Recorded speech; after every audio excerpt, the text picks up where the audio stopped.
I just read recently is that the U.S. Department of Justice has estimated that there are hundreds of thousands of children in our country who are at risk for human trafficking or sex trafficking. In the United States. In the U.S., and there's an unlimited number of adults who are at risk for being victims of sex trafficking. Wow. That is crazy. Hey, you're watching The Intersection, where faith, life, and culture meet. Today, we are talking about sex trafficking. I'm Eric Targe. I'm Justin May, and for those of you who have seen this show before, we are going to probably be a lot less jokey because this is a pretty serious topic. So also, if you are watching with young kids or anybody that might be kind of like extra sensitive or triggered by some of these topics, it's a good little heads up that it's going to be that kind of show.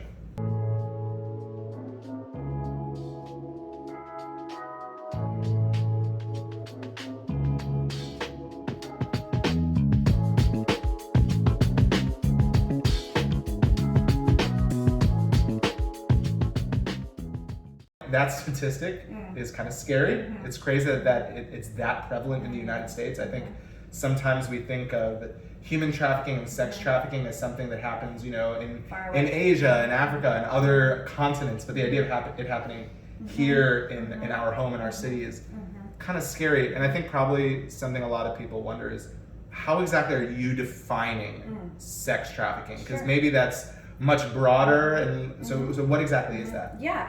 Well, a simplistic definition of sexual exploitation or sex trafficking is the buying and selling of human beings for profit. Okay. And you'll see if you Google sex trafficking that there has to be a few either force, fraud, or coercion involved in the buying of selling to benefit the seller and for profit. So women that we served or that we serve here at Naomi's house have been in a relationship with a trafficker, and he is forcing her to sell her body for sex, and then he benefits from that sale. He keeps the money, he controls her life, he has this power over her, and it's all based on this relationship that she is not able to get out of. And so for our viewers, they may not know, this is Simone Halpin. She's actually, is it director, executive director? What's your executive director. The executive director of Naomi's house. And that's actually where we are right now. We're at Naomi's house in an undisclosed location. What exactly do you guys do here? You alluded to it a little bit. Yeah, well, so Naomi's house is a ministry of the Moody Church. We birthed this idea and this ministry in 2012 is when the journey started. And it was to answer an issue, a need that we had identified, and I say we, it's myself, Mary Lohman, and the women's ministry, really, a bunch of women at Moody Church who learned that there is forced prostitution blocks away from Moody Church, sometimes on the doorsteps of Moody Church, LaSalle Street and Clark, it's right there. And when we learned about the issue, it was a position of, well, what do we do about it? I mean, here we are, this resource church. How can we help the very women in our city, on our blocks that are being forced to sell their bodies? And a 4-year journey led us to what is now Naomi's house, and it's a residential program for women who are 18 and older who have survived commercial sexual exploitation. The program itself is between 12 and 15 months long, where women move into this home, where we're in the kitchen right now. We have 4 bedrooms upstairs and a bedroom downstairs, and 2 women per room. So we have capacity to hold 8 women at one time. Yeah. And they come in with literally nothing. Very rarely will they have their own possessions. They don't usually have an ID. They don't usually have a phone. All of those are things that the trafficker holds and keeps to make her dependent on him. It's a part of that power that he holds over her. So from day one, they come in, and it's essentially starting an entire new life. And then our program paces with her over those 12 to 15 months to equip her with tools to heal from her trauma, or I should say start the healing process. It's a lifelong healing journey for her, and then give her the tangible resources that she needs to build a new life for herself so that she can work and go to school and eventually end up living an independent life. That's awesome. Yeah, it's an amazing program. Very, So how many women have come through successfully, graduated? Well, Justin, how would you define success? Oh, wow. Oh, okay. Okay, I'll see myself out. How many women have with your guys' blessings said, okay, Sure, you have yeah. concluded our program and you're Yeah, now ready for yeah. that next step in healing and integrating into So society. graduated Yeah, from the so we've program. had 6 women graduate. And I think I told you guys earlier, we have 3 more slated to go this spring to graduate. So And our program awesome. has gotten a little bit longer since we opened in 2015. 16, we opened in 2016. Yeah. And so we've seen 6 women successfully complete our residential program, but now we have women in graduate services where they are receiving continued programming and case management and therapy from us, which is really kind of unlimited. So we have, I'd say, close to a dozen women who are still receiving services from us. But I'd also say defining success is something we do as a team, as a staff, all the time. It's a very kind of, we want the numbers, we want to be quantitative, we want to be able to express where we're seeing successfulness. Yeah, so how exactly are you defining success? Because I know that's a big thing, not to blame Justin, but no, because there can be, especially when it comes to sex trafficking, a pattern of victim blaming, where we say, well, if she just kept with the program, right? And there is that kind of side of it. So how do you define success when so many women they're breaking so many patterns? It's really hard. Yeah, so I would say we would not be a culture of victim blaming on as our staff. Instead, we see when a woman comes into our program, she's pretty much has a lifetime of vulnerabilities that she has been susceptible to. So she's either been born into a culture or a family system or something that's really set her up to be victimized. So a lot of times the fact that she's been a victim of sex trafficking isn't even a conversation with her until she's been into the program for months, because there's so many other things that she's experienced: homelessness and drug addiction and abuse from a family member. I mean, there's so many things that she's already overcome. Homelessness is a huge one. Oh yeah. Right? I was just listening to a podcast. I really recommend it. It's Ending Human Trafficking. It's a podcast you can find on Apple and probably other places. But they were saying, as I was listening today, that I think they said 55% of homeless female youth have some role in sex trafficking. Oh, I believe it. How many of your women have experienced homelessness? All of them. All of them have experienced homelessness in one form or fashion. Most of them are self-identified as addicts, where they have been introduced to substances at a young age. It's another form of power that the trafficker has over her, so she's dependent on him for her addiction. They've all suffered from some sort of childhood abuse, whether it was sexual abuse, physical abuse, or some other type of abuse from a very young age.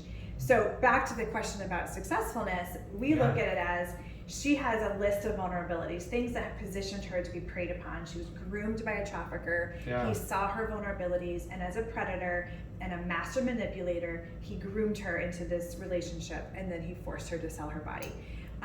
So we look at success as anything that we have done to help reduce those vulnerabilities. Because if she has self-identified as this program's not working for me, or if she's had some sort of setback, whether it's she needs more psychological care than we can offer her, or maybe her drug addiction was deeper than what our services will provide for her, and she needs other services, we used to look at it as she has been off the streets, she has been out of an abusive relationship with a trafficker, and her vulnerabilities have been reduced. And so we really look at every woman who has spent any time in our program as some form of success.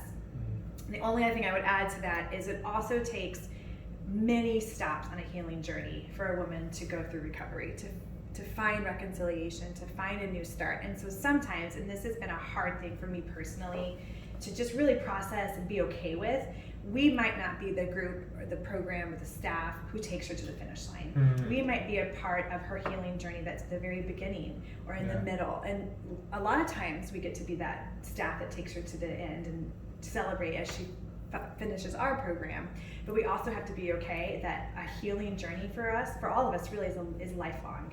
And our role in that is going to be somewhere on that spectrum, and have faith that that's enough, and to be obedient to what God has given us for today and who we're helping. That's a wonderful, just humble perspective. I think that we can all kind of run with in so many different ways. that's applicable to other cases. Yeah, you're right. Like, I mean, just for all the different ways that, you know, sin has crept in and done harm to our fellow man and to ourselves and everything else, to not kind of put those artificial constructs on it. Right. One of the things that I know when we were talking about doing this, and I know this is, what month is this? Human Trafficking Awareness and Prevention Month. Thank you. So, thinking about the awareness piece of it, I think, you know, it's a topic that is getting talked about more, but I'm very curious about the prevention side of it, because I feel like that's not something we talk about. Are there things that, like, we're seeing every day, not knowing that we're seeing them, that, like, this is a sign that this person, this individual, this situation is maybe conducive to this, and I just was oblivious to it? Yes, and I think I mentioned this to you earlier, that I wish it were that simple. I wish it was as simple to say, I can identify that, they meet these 3 check boxes, I'm calling authorities. It's not that simple, and there is one of our girls in our program who has since graduated, grew up in the north side of Chicago, and she was literally sitting outside of her house with her mom and her sister in a very safe family environment for the most part, and that's how she was recruited by a trafficker.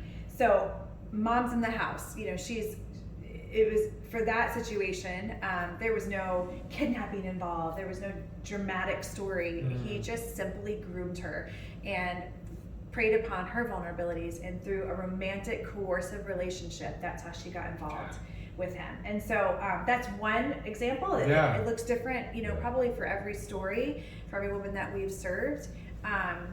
I would say in broad daylight, you know, anything that looks suspicious in terms of like a power differential or a dramatic age difference, but that's hard to say. I mean, you know, you can't just categorize it so generally. But I think what you're getting at though is there's not much we can really notice, so we need to be talking about it, right? Yeah. We need to be talking about it with our kids, we need to talk about it with our daughters, our sons, because it is something that everyone is prey to. Right. So when I talk about prevention and I talk about what it is that what kind of conversations we should be having with our young people and our own children or whatnot, there's always 2 things that I kind of boil it down to. Is number one, we have to continue just to pour into the identity of our youth, and really help them see who they are, how God created them, and the purpose that He has for their life, has for their life, and to really pour into that identity so that another person can't come in and deceive them, can't coerce them or romantically lure them into an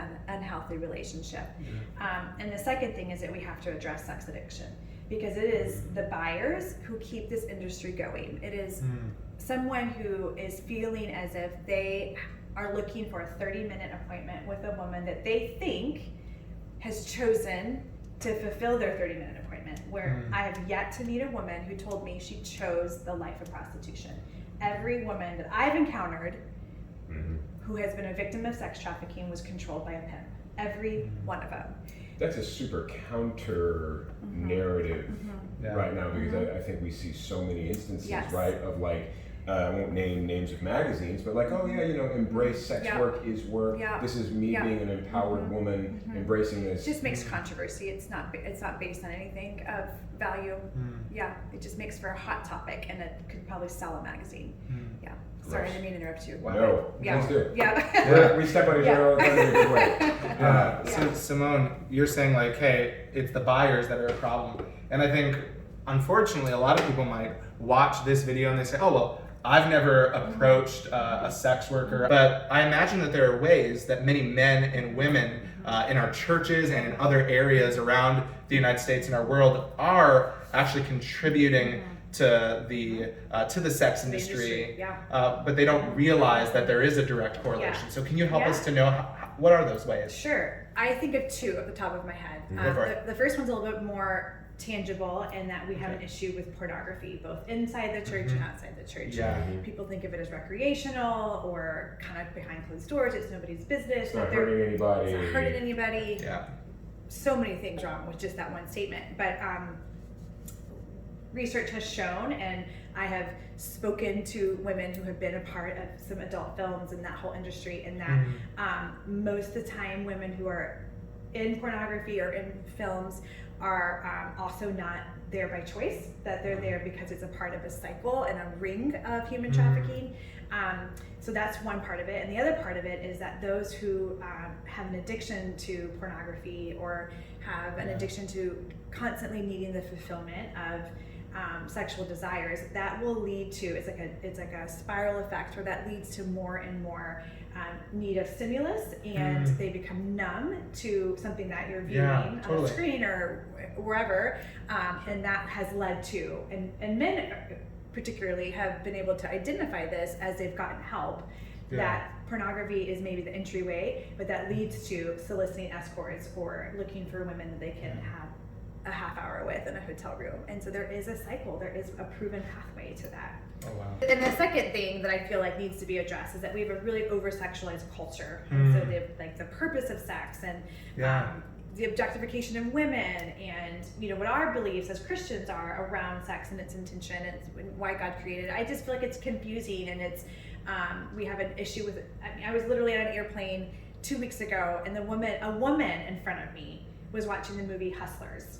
And I had my 10-year-old son with me, so we had to put up a sweatshirt in between the two seats so that his eyes just weren't catching view of this. I don't even know the movie, so. Well, I've heard about it. Okay, it's Jennifer Lopez, whatever. And so, and so it is promoting the objectification of women because it's in a strip club, and she plays this character where she has all the power. But in an interview, I heard her say, as Jennifer Lopez, talking about the character, that she enjoyed having the opportunity to be a pimp.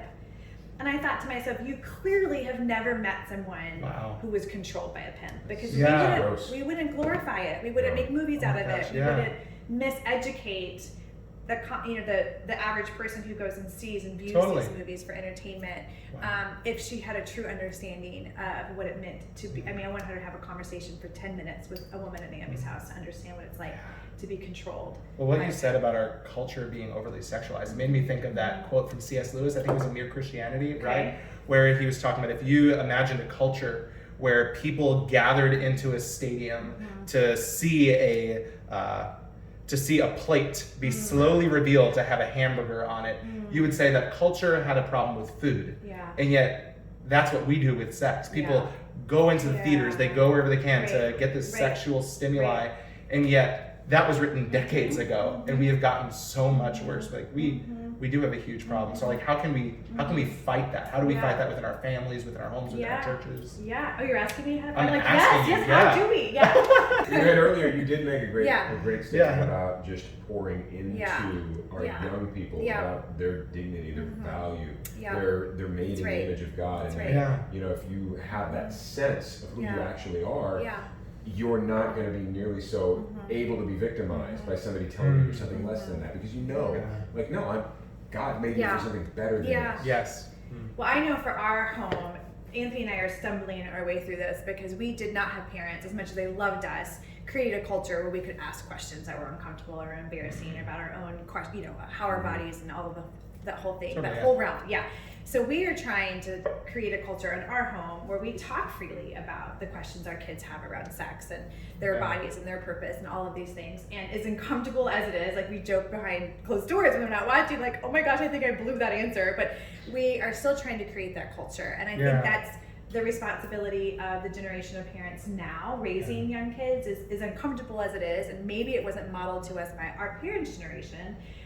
We have that responsibility, and we really have that privilege to teach our kids what God's intention is for sex and how beautiful it is for married couples, and what the enemy does to seek and destroy it, and how it's because of that, it's when we have a misunderstanding of the use of sex, it turns into something as detrimental as buying and selling other human beings for your pleasure and for the purpose of sex. So a lot of it just falls to what we are doing with our own kids in our own homes.